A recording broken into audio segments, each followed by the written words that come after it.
What up guys, it's your boy Quake and I'm back with another video on an artist who forever changed the music industry.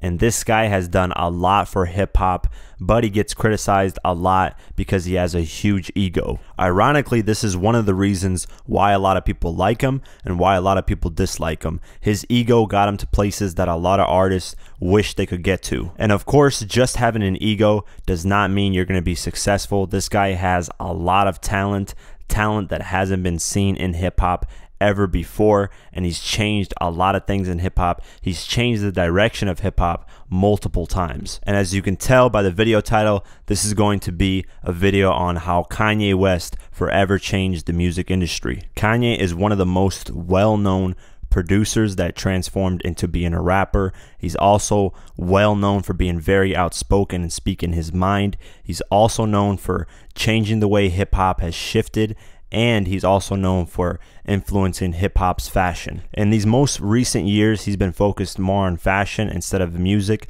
and a lot of the music that he's been releasing has been criticized as not being as good as the music that he first came out with, but nonetheless, he's forever stamped into hip hop because of the things he's done for the music industry. So with that being said, let's get into the first thing that Kanye West did that forever changed the music industry.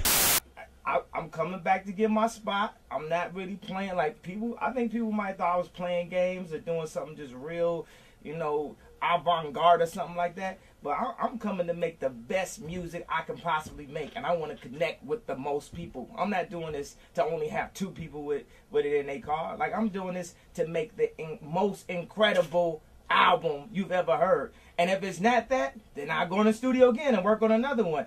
The first thing that Kanye West did that forever changed hip-hop was he decided to become an artist. He is one of the most well-known producers that transformed into an artist. Now, I know a lot of producers have done that, but not as good as Kanye West. Kanye West has taken it to a whole different level. I mean, now people look at him more as an artist than a producer, which is crazy.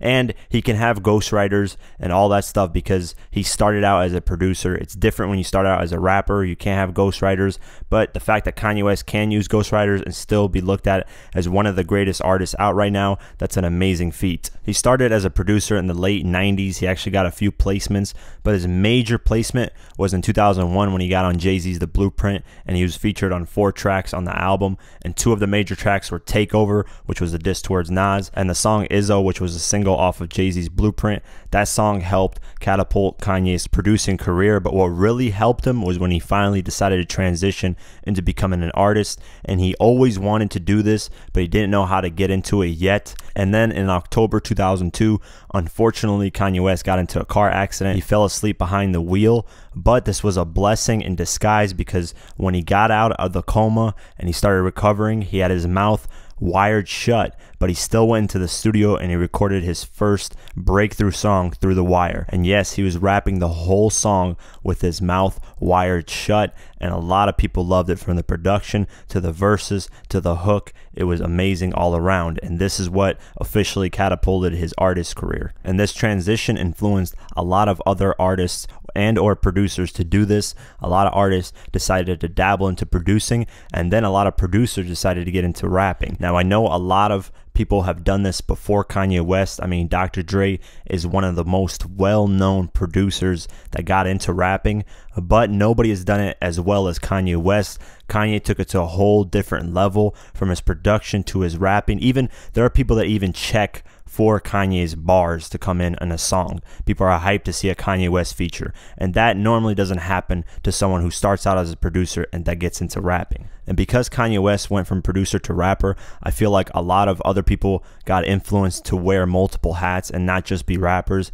but to be possibly engineers, producers, video directors, whatever it is, because they saw that Kanye West succeeded in that.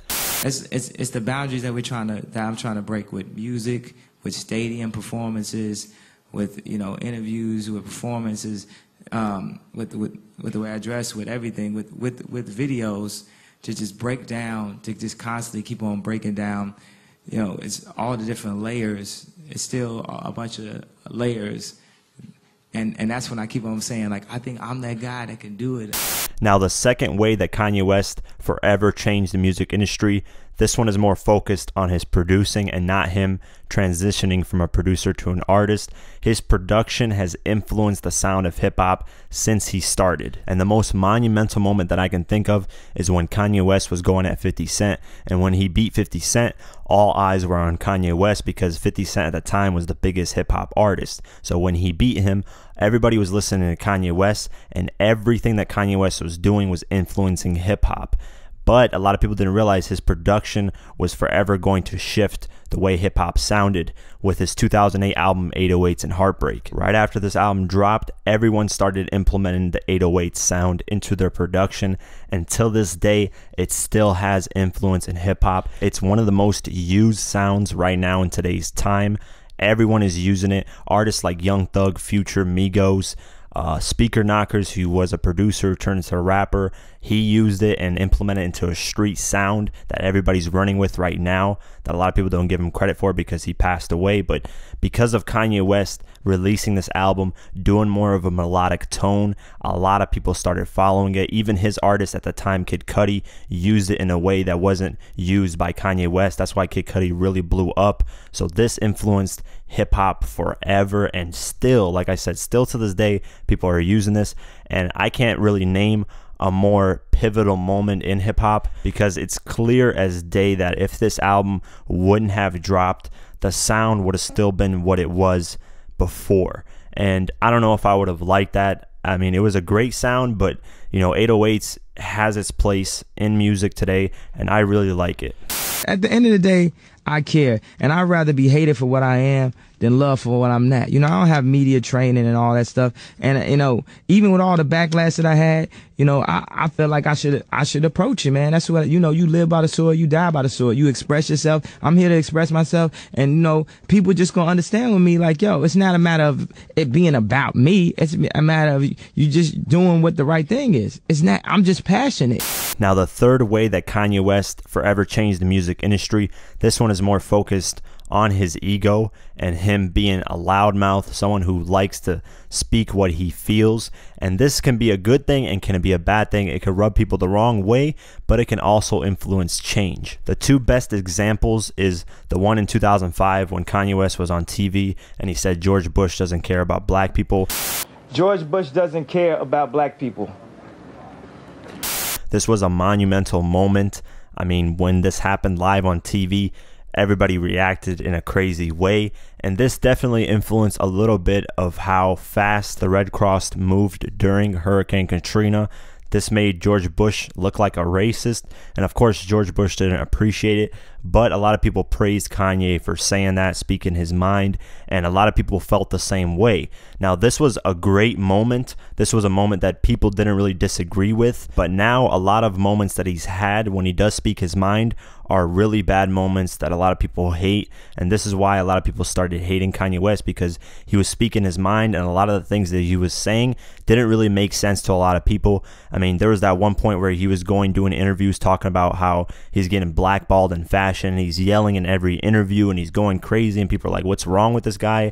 Why don't you empower yourself and don't need them and do it yourself? How, Sway? Take a few steps back. You ain't got the answers, man. You ain't got the answers. You ain't got the answers. You ain't got the answers, Sway. Kanye, I've been doing this more than you. Doing what? You ain't got. Come on, chill out. You bro. ain't got the answers. Kanye, you ain't got the answers. I'm asking you. You a ain't been doing the education, bro. He was complaining about money when he's a millionaire, so a lot of people were saying, hey, this guy's just getting annoying, his ego is up his ass, it's through the roof, and we don't want to hear him anymore. Another great example of Kanye West speaking his mind was when he went on stage when he was drunk in the 2009 VMAs, and he said that Beyonce won the Video of the Year award instead of Taylor Swift. Now, this can be looked at as a jackass move, an asshole move, whatever you want to call it, but this technically helped Taylor Swift catapult her career, because after that a lot of people were checking for Taylor Swift because of this moment. A lot of people were looking at Kanye West as the bad guy, but if it wasn't for Kanye West doing this, Taylor Swift I don't think would be as big as an artist as she is today. So with that being said, there's a blessing and the curse in what Kanye West says sometimes. Sometimes it's the greatest thing and sometimes it's the worst thing. But one thing you can't deny is it does influence the music industry, fashion, whatever, production, whatever it is, it does influence it in some way in terms of what Kanye West says. And now that he's with the Kardashians, whatever he says is really, really going to be looked at even more in terms of pop culture.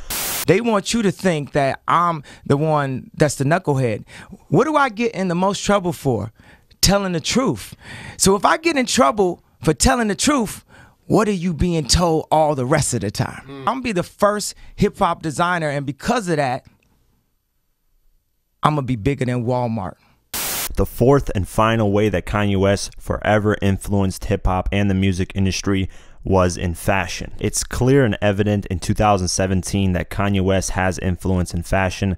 I mean, when he signed to Adidas and got on with the Yeezys, it exploded, and here's proof for that.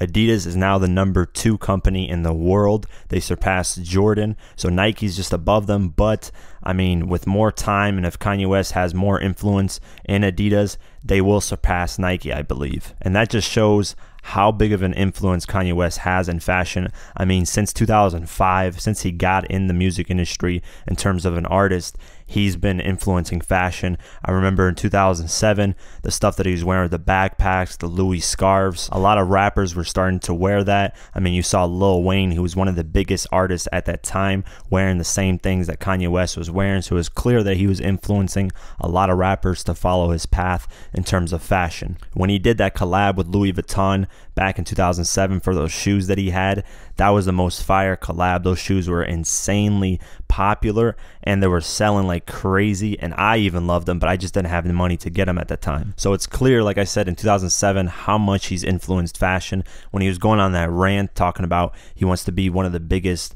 you know, fashion influencers, he wants to own something like a Louis Vuitton or a Gucci or a Burberry, whatever. He is getting on that path right now from making Adidas the #2 company in the world. So as long as he keeps going on this path, he might be one of the biggest influencers in fashion. It's quite possible because he's not really focusing too much on the music right now. He's more focused on the fashion. And if he keeps pushing towards that, he might be one of the biggest influencers in the world. The fact is, you can't go anywhere right now without seeing a t-shirt design or something that was influenced by the Yeezy fashion line. Whether it's the shoes, even the Nike Roshis had to copy a little bit of what the Yeezys were. So if it's from the shoes to the shirts with the holes in them to the jeans, the ripped up jeans, whatever it is, Kanye West had some sort of influence in it. So with that being said, I hope you guys enjoyed this video. I tried to touch on the things that I thought Kanye West influenced the most. So if you have anything to add on to this video that I missed or I just didn't touch on, go ahead and comment below what you guys think Kanye West did that forever changed the music industry. You can also comment and tell me what artists you think I should cover next. I'm definitely open to cover any artist that you guys suggest, and I'll be definitely reading the comments below. So with that being said, like, share, and definitely subscribe. I do videos like this daily on hip-hop news, who changed the music industry, who really won videos, and much more. So definitely subscribe. Follow me on Twitter and Instagram at QuakeGW, and then like us on Facebook. Thank you for watching, and I'll see you guys in the next one. Peace.